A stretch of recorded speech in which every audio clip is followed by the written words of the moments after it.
Uma excelente noite para nós. Daqui para frente é comigo. Chegamos. Este é o Band Cidade, o seu jornal do início da noite. Faltam 11 minutos para as 7 da noite. Pode chegar, fique à vontade. Seja bem-vindo, bem-vinda. Informação e prestação de serviços. Imagens ao vivo agora.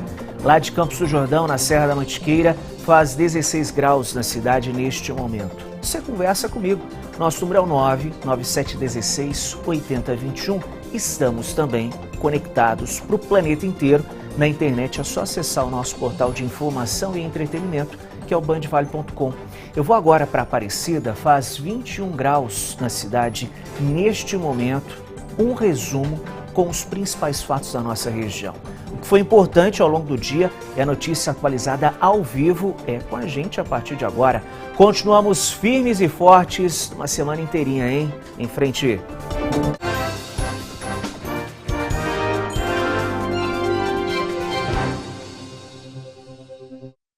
Para enfrentar o sobe e desce do petróleo e deixar de ser refém do preço do combustível fóssil, muita gente tem optado pelos carros elétricos.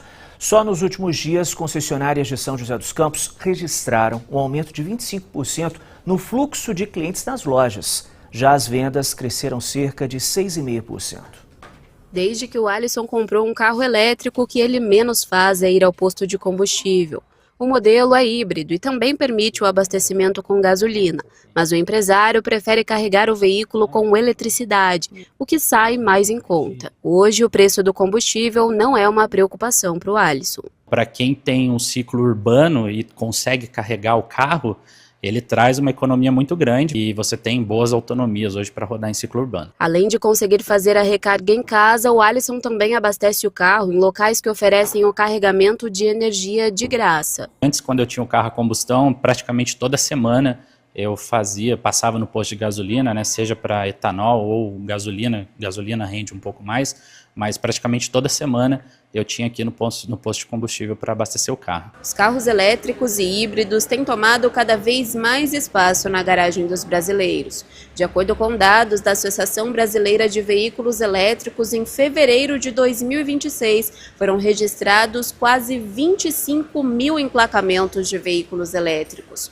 O número é 92% maior do que o registrado no ano passado, quando apenas cerca de 13 mil veículos foram vendidos. A principal causa para esse aumento na procura é o preço dos combustíveis, que a cada dia fica mais caro. Nesta concessionária em São José dos Campos, o gerente explica que a redução com o custo do combustível é o principal motivo para a procura dos elétricos. Com toda certeza a economia.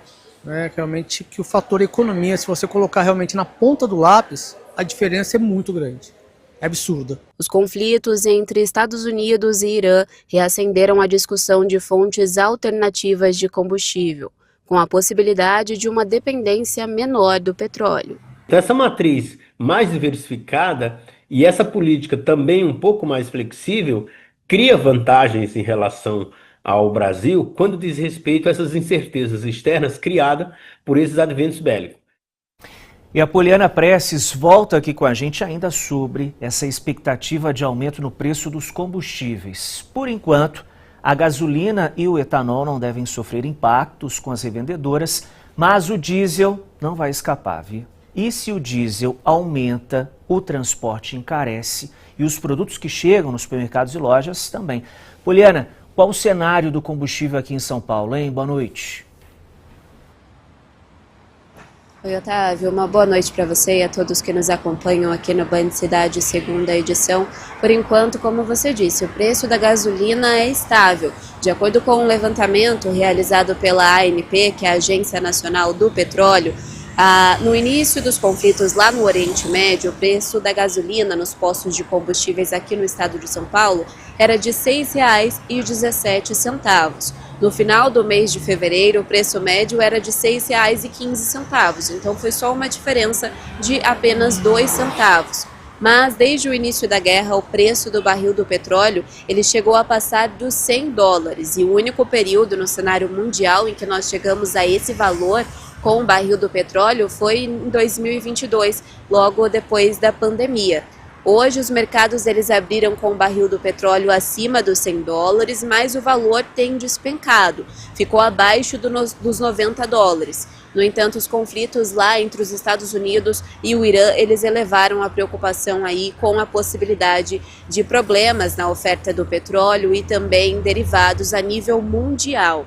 Segundo o Sindicato do Comércio Varejista e Derivados de Petróleo, a gasolina e o etanol não devem sofrer com a pressão do mercado externo, mas o diesel pode sofrer sim, já que cerca de 20% desse produto ele vem lá do exterior. O setor então está calculando um aumento de 50 centavos no litro do diesel, além do risco também de falta nesse produto. E a gente sabe que com o aumento do diesel aí, o aumento dos fretes também acontece, o transporte passa a ser mais caro e aí os produtos para nós consumidores finais começam a se elevar também nos preços. Mas nós vamos seguir acompanhando tudo e atualizando os preços dos combustíveis aqui no estado de São Paulo. Eu volto com você aí no estúdio, Otávio. Muito bem, valeu Poliana Prestes com as informações ao vivo. Por enquanto, expectativa no aumento do diesel, em média 50 centavos que deve subir. Valeu Poliana pelas informações. Ubatuba, no litoral norte, está entre as 3 cidades do estado que vão receber a expansão do sistema de sirenes de alerta remoto da Defesa Civil de São Paulo. Hoje, representantes do município participaram de uma reunião na capital paulista para conhecer mais sobre o equipamento. O sistema é acionado para avisar moradores em situação de risco, como deslizamento de terra ou outros desastres associados a eventos climáticos extremos. Campos do Jordão, São Luís do Paraitinga, São Sebastião e Monteiro Lobato já contam com esses equipamentos. Saiu agorinha no início da noite a sentença do homem que era julgado acusado de matar e enterrar o corpo da ex-companheira dele em Taubaté. O júri foi hoje no Fórum Criminal da cidade. É a informação que vem ao vivo com a Duda Vasconcelos, que estreia aqui no nosso time de repórteres da Band. Duda, bem-vinda. Atualiza pra gente esse caso. Boa noite. Muito obrigada, Otávio. Boa noite para você, para quem nos acompanha no Band Cidade, segunda edição. Eu falo a vivo do Fórum Criminal aqui de Taubaté. Uma final de tarde, começo de noite bastante movimentado por aqui. Desde as 9 horas da manhã acontecia o julgamento do Luiz Felipe da Silva de Moura e acabou há pouco. Ele foi condenado então a 43 anos e 6 meses de prisão por matar e enterrar o corpo da ex-namorada, a Mariana da Costa, numa zona rural aqui de Taubaté. Esse crime aconteceu em junho do ano passado, há pouco menos de um ano. A condenação foi a seguinte: 42 anos e meio por feminicídio e 1 ano adicional por ocultação de cadáver. O final de tarde foi intenso por aqui. Assim que o júri acabou, deu seu veredito de 43 anos e 6 meses de prisão. Os familiares da Mariana, quem assistia ao júri e também a equipe de advogados de defesa saiu aqui para fora do Fórum Criminal e aí começou uma confusão generalizada da família da Mariana contra os advogados de defesa. A polícia militar foi acionada, por isso o Luiz Felipe demorou um pouco para sair do fórum. Nossa equipe, eu estou aqui com o Eduardo Fernandes, cinegrafista, captou o exato momento em que o réu entrou no caminhão da SAP, a Secretaria de Administração Penitenciária, para agora sim, a partir de hoje, cumprir então 43 anos e 6 meses de prisão. Para nós relembrarmos o caso, aconteceu em junho do ano passado. A Mariana tinha um relacionamento com esse homem por cerca de 11 meses. Foi um término bastante conturbado, ele a perseguia, ela tentou entrar com uma medida protetiva contra o Luiz Felipe e aí no dia 8 de junho ela saiu de casa com o então ex-companheiro Luiz Felipe e no dia seguinte ela não voltou. A família, preocupada, foi até a delegacia, registrou um boletim de ocorrência por desaparecimento e 2 dias depois a Mariana foi encontrada enterrada e morta na casa do então ex-companheiro, este homem que hoje foi condenado a 43 anos e 6 meses de prisão. Na época ele mudou as versões, mas até agora a versão que ele alega é de que ele chegou em casa, encontrou com a Mariana morta e resolveu enterrar o corpo para amenizar a situação, para ele não ser confundido com o agressor, mas não foi o que o júri popular, formado por 7 pessoas, entendeu. Então este homem foi condenado a 43 anos e 6 meses de prisão em regime fechado. Otávio. Valeu, Duda, pelas informações. Mais cedo, Lucas Rodrigues acompanhou a comoção da família da vítima e a revolta com a chegada do suspeito para o júri. Do lado de fora do fórum, o clima foi de emoção e também de cobrança por justiça. Com cartazes e gritos de protesto, Familiares de Mariana, morta no ano passado, se reuniram em frente ao Fórum Criminal de Taubaté. Justiça! O acusado, Luiz Felipe da Silva Moura, chegou ao fórum por volta de 8h20 da manhã. A chegada do preso gerou comoção e revolta. São 9 meses desde o crime que arrasou a vida de amigos e familiares. A vítima foi Mariana Costa do Nascimento, de apenas 28 anos. De acordo com a acusação, a jovem foi morta pelo ex-companheiro, que não aceitava o fim do relacionamento. Queria dominar ela, guardar ela num potinho de vidro, não conseguiu, então ele fez o que ele fez, ele tirou a vida dela. O crime aconteceu no dia 10 de junho do ano passado, na zona rural de Taubaté, no bairro Cantagalo. Segundo a investigação da Polícia Civil, Mariana já tinha uma medida protetiva contra Luiz Felipe. De acordo com a polícia, o próprio suspeito acabou indicando o local onde havia enterrado o corpo, em um poço dentro de uma fazenda na zona rural da cidade. De acordo com a denúncia do Ministério Público, Luiz Felipe teria matado Mariana por esganadura quando os dois estavam sozinhos. Ainda de acordo com a promotoria, depois do crime ele teria ocultado o corpo da vítima com o objetivo de atrapalhar as investigações. O advogado do réu afirma que o cliente não matou a vítima. Segundo a defesa, Mariana cometeu suicídio. Luiz Felipe teria encontrado o corpo da vítima e enterrado por medo de ser acusado pelo crime. Ele confessa em todos os sentidos que realmente ele praticou ocultação de cadáver, mas que ele matou não tem uma prova nos autos. 7 horas em ponto. O hacker Walter Delgatti, que cumpre pena em Potim, conseguiu um parecer favorável para a primeira saída temporária dele. Delgatti foi condenado a 8 anos de prisão por invasão aos sistemas eletrônicos do Conselho Nacional de Justiça. O caso também envolveu a ex-deputada federal Carla Zambelli, condenada e considerada a mentora desse esquema. Por nota, a defesa de Delgatti diz que o período é uma etapa natural e fundamental do processo de reinserção social. Nesses dias, o hacker vai se dedicar ao convívio familiar. Os advogados garantiram o retorno do Walter dentro do prazo estipulado pela Justiça. Delgatti deve ser liberado entre os dias 17 e 23 de março com o uso da tornozeleira eletrônica. Mais um caso de ataque de pitbull foi registrado em São José dos Campos. Um cachorro solto no Parque Interlagos atacou um outro animal ontem à noite. Moradores acionaram uma equipe da Polícia Militar que estava em patrulhamento no bairro. O tutor do pitbull foi localizado e levou o animal de volta para casa. Segundo o boletim de ocorrência, os moradores relataram que este não teria sido o primeiro ataque deste pitbull, que anteriormente teria matado um outro cachorro no bairro. No mês passado, uma idosa morreu após ser atacada por 2 cães da raça pitbull no Jardim Primavera 2, também em São José dos Campos. O monitoramento de uma creche municipal no CECAP 13 em Taubaté flagrou uma ação da Guarda Civil que conseguiu impedir um furto na unidade. Guardas municipais flagraram um homem que invadiu o local nesta madrugada. Os agentes foram acionados durante o patrulhamento. O suspeito fez um buraco na cerca e acessou o prédio. Ele foi encontrado dentro da cozinha da creche com 5 quilos de alimentos que seriam furtados. O seu recado vem pelo 997168021. Você conversa comigo, manda a sua mensagem para cá. Muito bem-vinda a sua participação aqui no BC. Sempre bom contar com o seu carinho, com a sua audiência. Francisco em Taubaté. Boa noite, Otávio Baldim. Até que enfim a justiça foi feita. 43 anos para este homem que matou Mariana. Deveria pegar prisão perpétua. Comentário do Francisco a respeito do júri que aconteceu hoje lá em Taubaté. Simone Andreato, em Jacareí. Oi, Otávio, boa noite. E essa chuva que não para, vai e vem, tomara que chegue logo o outono. Abraços, Otávio, a equipe maravilhosa. Valeu, Simone, beijo grande. Edna, em São José dos Campos, boa noite, Otávio. Somos do Santo Inês 2 e estamos assistindo a Band por aqui. Tá com tudo. Valeu, Edna, pela companhia e pelo carinho aqui com o Band Cidade. Caminho Livre com a Rádio Band Vale FM partiu chamar o Vande Venino para pegar carona com as informações do movimento das estradas neste início de noite. Fala, Vandi, boa noite. Boa noite, Otávio. Boa noite a todos. Pela rodovia Dutra, no sentido São Paulo, em São José dos Campos, tem trânsito lento, quilômetro 137 até o 144. Isso acontece na pista expressa e o motivo, excesso de veículos. Ainda no sentido São Paulo, em São José dos Campos, pista marginal, trânsito congestionado e lento ali do 148 até o 150. Já no sentido Rio de Janeiro, tem trânsito intenso em São José dos Campos, quilômetro 150 até o 143, próximo ao acesso para a região da Vista Verde devido ao excesso de veículos. Pela rodovia Oswaldo Cruz, que liga Taubaté ao Ubatuba, câmeras lá no quilômetro 81, trecho de serra, mostrando pontos com chuva e pontos isolados também com neblina. Nessas condições, é sensato que o motorista siga sempre atento ao volante e com muito cuidado na condução do veículo.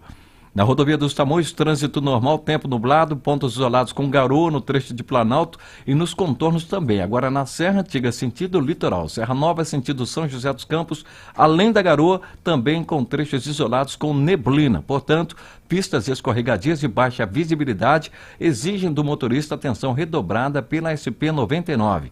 Travessia de balsas entre São Sebastião e Ilhabela, operando com 4 embarcações, 30 minutos de espera em ambos os sentidos. É com você, Otávio. Valeu demais, Vande Venino com as informações das estradas ao vivo, direto da Rádio Band Vale FM, Rádio Repórter das Estradas, é só sintonizar a 102.9. Muito bem, são 7 horas e 5 minutos.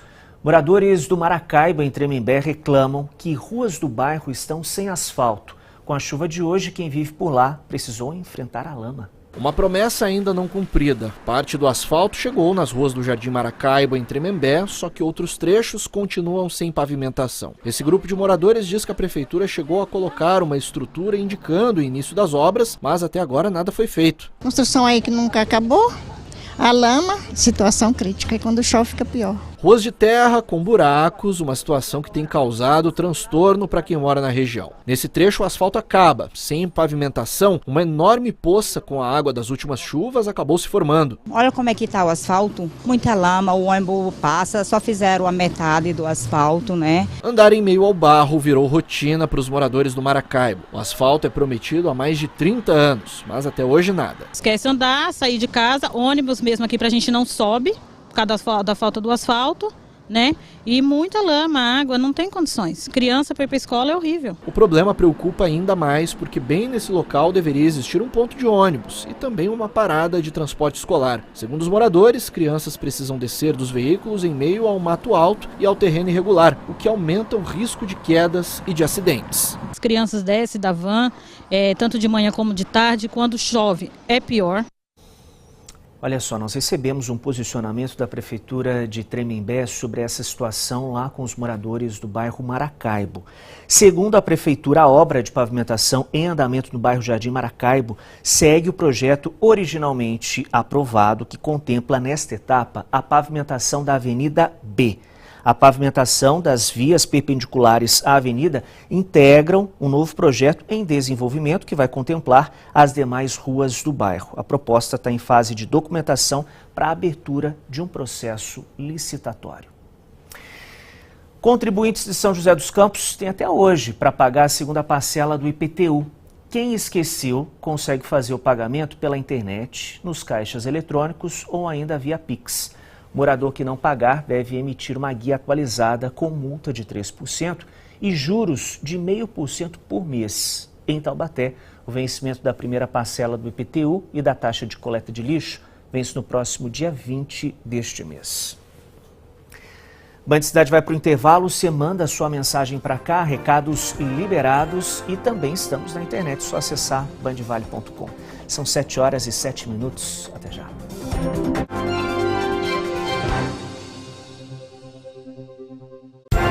Band Cidade, segunda edição. Oferecimento: feijão e arroz Tarumã, o verdadeiro sabor da comida brasileira. Já pagou o IPTU? Calma que eu estou falando com a Jaque. Quem? Ela ainda não sabe, mas a Jaque é assistente virtual da Prefeitura de Jacareí. Com ela eu consigo os boletos do IPTU, taxa de lixo, tudo que eu preciso. Tá vendo só como é fácil? Não tá me ouvindo, não? Calma, amor, que eu já estou indo, ah? Prefe no Zap 12 39559000 e pague o IPTU até 23 de março com desconto. Amigo, me vê um Vale Cap e me fala uma coisa, porque eu conheço muitos ganhadores do Vale Cap e nenhum dos outros. porque o Valicap só vende no Vale do Paraíba e litoral. São menos pessoas concorrendo. Ah, é verdade. Então me vê 2, porque essa semana eu vou ganhar. No Super Giro, 45 prêmios de R$1.000. No primeiro sorteio, 10 mil. No segundo e terceiro sorteios, 20 mil em cada. E no quarto sorteio, 300 mil reais de uma só vez. Valicap, ajude e concorra. Preparado para uma aventura deliciosa? Bora pra Padoca, no Bora Vale. Toda quarta-feira, às 8h15 da manhã. Vamos invadir uma padaria da região para mostrar os sabores incríveis dos produtos Comevap. Oferecimento Comevap, da nossa cooperativa para o seu dia a dia.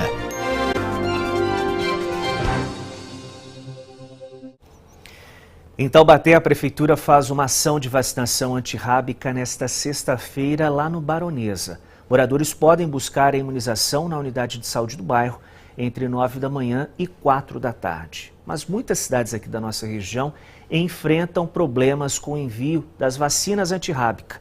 Em São Sebastião, no litoral norte, a Prefeitura suspendeu a vacinação enquanto aguarda a chegada de novas doses. Em Camburi, na costa sul de São Sebastião, o trabalho de resgate e cuidado com os animais abandonados faz parte da rotina de Cristiane. Junto com o marido, ela fundou a ONG Vamos Frajolar. O dia a dia é dedicado ao resgate, cuidado e busca por novos lares para cães e gatos. Muitos deles são maltratados, então vieram de maus tratos. Então a gente tenta trabalhar isso, para eles poderem ir para um futuro lar adequado, que dê que eles necessitam, né, de amor, cuidados e muito carinho. Entre os cuidados essenciais para garantir a saúde desses animais está a vacinação, mas nas últimas semanas, protetores e tutores passaram a enfrentar dificuldades para manter a imunização em dia. A vacina antirrábica é mega importante para os animais, principalmente animais de rua, né? E isso faz muita falta, porque nem todo mundo tem condições de pagar o particular. Ainda não há uma data definida para a normalização do abastecimento, mas a previsão é que a situação seja regularizada no mês de abril. Houve um atraso na compra, né, pelo Ministério da Saúde, e com isso o consequente desabastecimento e atraso também no reabastecimento dos estados e dos municípios. Hoje nós temos 125 doses de vacina. Nós estamos guardando essas doses para o caso de alguma emergência relacionada à raiva. O problema também tem sido registrado em outras cidades da região. Em Paraibuna, por exemplo, as doses disponíveis devem durar apenas até quinta-feira. Já em Jacareí também há relatos de falta do imunizante, enquanto em Caraguatatuba o estoque é considerado baixo. Em São José dos Campos e Taubaté, por enquanto, a vacinação segue normalmente. Especialistas reforçam que a vacina antirrábica é considerada a principal forma de prevenção contra a raiva, uma doença viral grave que pode afetar cães, gatos e também seres humanos. O vírus da raiva, né, ele é um vírus altamente letal. A importância de manter a vacina da raiva em dia dos pets é justamente evitar, né, com que o seu pet pegue a doença, e também evitar que ele se torne um transmissor da raiva para nós humanos. Enquanto a distribuição das vacinas não é normalizada, a orientação é que os tutores redobrem a atenção com os animais e procurem o Centro de Controle de Zoonoses em casos de contato com animais silvestres. Por nota, o governo do estado informou que houve um atraso no processo licitatório do governo federal responsável pelo repasse para secretarias estaduais e que a distribuição da vacina só deve ser retomada no mês que vem. O Ministério da Saúde informou que vai enviar 250 mil doses da vacina antirrábica para a Secretaria de Saúde do Estado de São Paulo nos próximos dias. Segundo o Ministério da Saúde, os estoques nacionais estão garantidos para este ano e a distribuição segue o planejamento pactuado entre estados e municípios. O governo informou ainda que já enviou 600 mil doses da vacina para São Paulo, o equivalente a 100% da demanda apresentada pelo estado.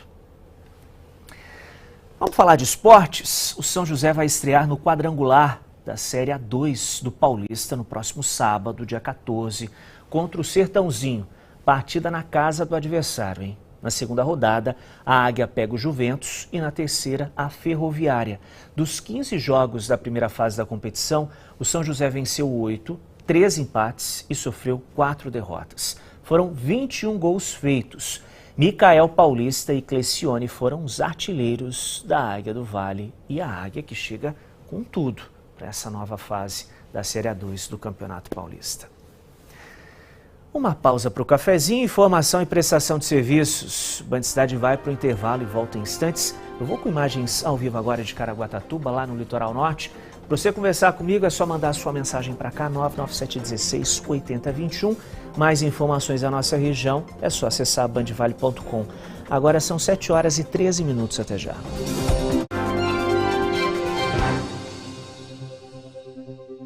Não perca tempo e dinheiro andando por aí à procura de medicamento mais barato. Dá uma olhada em quem já conhece a Ultrafarma. Meus remédios ia dar em torno de R$500, eu paguei 290. Se eu fosse comprar fora, ia ser uns R$800. Aqui não saiu menos de R$120.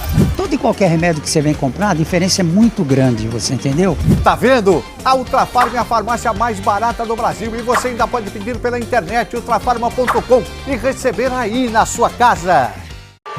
Se você sofre com dores nos joelhos, ombros ou quadril, isso é desgaste nas articulações. Condricart tem uma fórmula completa que age diretamente nas articulações, reduz inflamações e previne o desgaste da cartilagem. Use Condricart todos os dias e mantenha a sua mobilidade com mais saúde e qualidade de vida. Viva melhor com Condricart. Condricart é aprovado pelo FDA e Comunidade Europeia.